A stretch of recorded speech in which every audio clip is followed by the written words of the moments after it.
So essentially, if your checking account has $275, but your savings account has $20,000 in it, how much money do you actually have? And the answer is not $20,275. That's not the answer. I surround my soul with the positivity. That's why I don't worry about the things that I don't see. Yeah. These days I don't worry about much. I think we should have some more fun. I still dream about the days when we were young. What's up, everybody? It's your TJ back with another video talks with TJ, aka TJ2 Swoosh Chains. That's right, you guys see the Twister done. They're definitely coming back for the summer because I've said this before. I'm not a big fan of heat in the summertime. It's just not me. It doesn't flow well with your girl. I want to be able to lay out in the sun and not worry about my hair as much.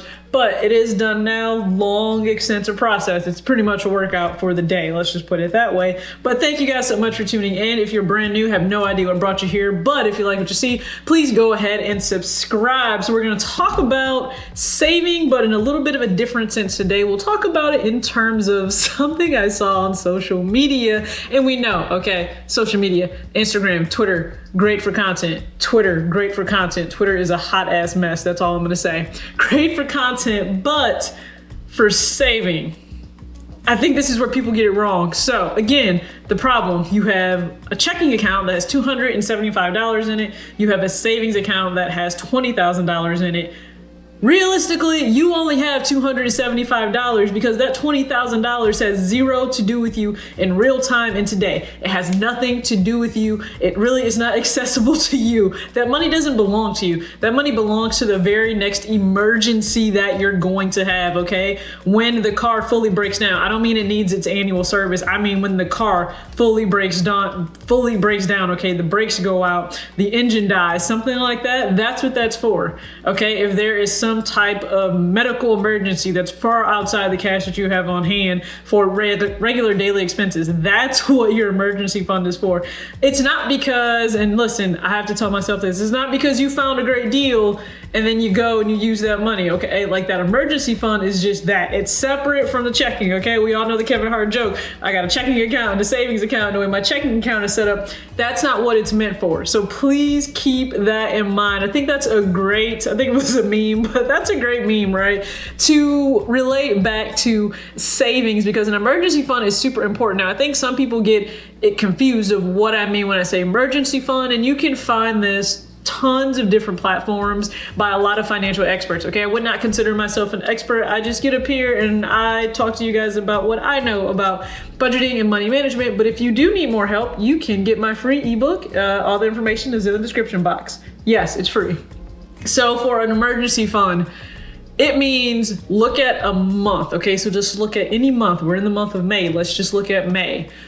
Whatever amount of money you need to take care of the bare essentials, that means the roof over your head, food on your table, necessary clothes on your back. And for most of us, we have enough clothes and shoes, okay? Look around, I have pictures up of sneakers, okay? We have enough shoes and we have enough clothes. So the roof over your head, food on your table, and then the cost of transportation so that you can get back and forth to work to earn a living, to be able to provide for yourself. And then your minimum debt payments and anything that you may need, right? If you have medication, if you have to take care of your pets, those are the things those are considered your immediate emergency need. That's what you put towards your emergency fund. So we total up all those expenses, right? Those must-have expenses. This is what I need bare minimum to survive every single month. Once you have that, multiply that times 3. That's the amount of money you need to have saved in a very liquid form, whether it be in a money market account or a high interest savings account. That's what you need for a 3-month emergency fund. Now just simply take whatever that 1 month's expenses is, you multiply it times 6, and then you get your 6-month emergency fund. And I think a lot of people are finding out right now they've never had that. So being laid off for 2 to 3, 4, who knows how many months they could be laid off right now with everything going on.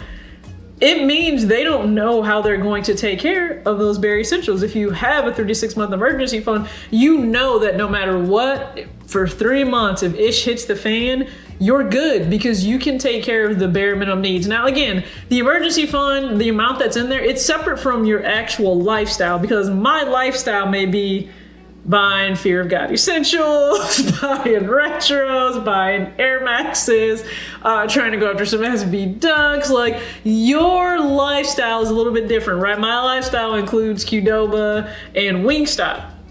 Those aren't essential, but I do them, so that's what, those would not be included. You don't include your lifestyle in the emergency, okay? Like, an emergency is like literally issues at the fan. So when I say, hey, just make sure you have your emergency fund in place, work towards it. It doesn't need to be all in place right now, because I'm very okay with working towards that total goal emergency fund, whatever it is. Like, once you have 3 months, continue to go, but continue to pay down debt as you go along, because some people will take the approach, hey, let's just pay down all of the debt immediately, super fast, only keep $1,000. That's the Dave Ramsey plan, $1,000 in savings.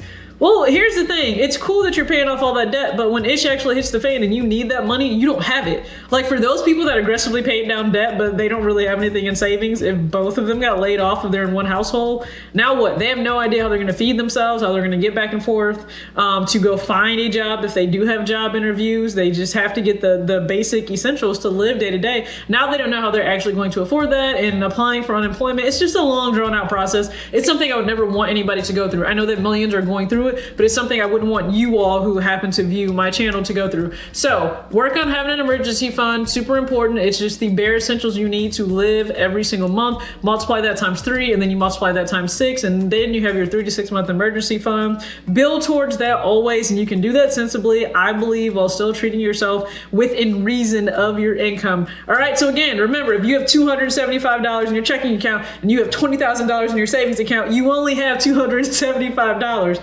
Remember that. As always, act your age on your shoe size. Peace out.